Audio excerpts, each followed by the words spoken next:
পাহাড়ি বিচের কামড়ে কুপোকাত ভারতের দুই হেভিওয়েট দল মোহনবাগান আর সালগাঁওকার। দুটো পাহাড়ি দলের পরিচালনায় অদ্ভুত পেশাদারিত্বের ছাপ। অনামী অখ্যাত সব তরুণ ফুটবলার খুঁজে বের করে তৈরি দল। সিকিম ইউনাইটেড মাত্র 2.5 কোটির টিম। কোনো ফুটবলারের মাসিক মাইনে 30,000 টাকার বেশি নয়, কিন্তু ইচ্ছে আছে, সংকল্প আছে। দলের কোচ রাইডার, সঙ্গে আছেন বাইচুং।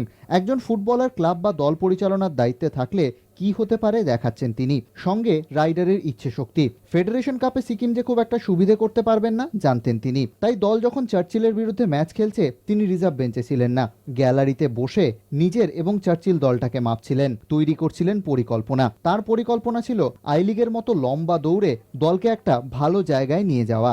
একই রকম লাজং, দল পরিচালনার দায়িত্বে রেনেডি সিং, কোচ বুলপিন। ইন্ডিয়ান অ্যারোসকে নিয়ে 2 বছর আগে 6 নম্বরে তুলে ধরেছিলেন। এবারও স্বপ্ন দেখাচ্ছেন লাজংকে। এমন পরিকল্পনার ছাপ কবে দেখাবেন মোহনকর্তারা?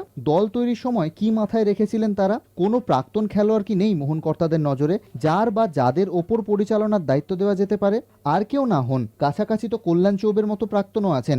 তিনি তো মোহনবাগানের হয়েই বেশ কিছু কাজ করছেন। তাকেও কি দেখতে পাচ্ছেন না কর্তারা? পরিকল্পনা, পেশাদারিত্ব, এই শব্দগুলোর সঙ্গে কবে পরিচিত হবেন শতাব্দী প্রাচীন ক্লাবের কর্তারা?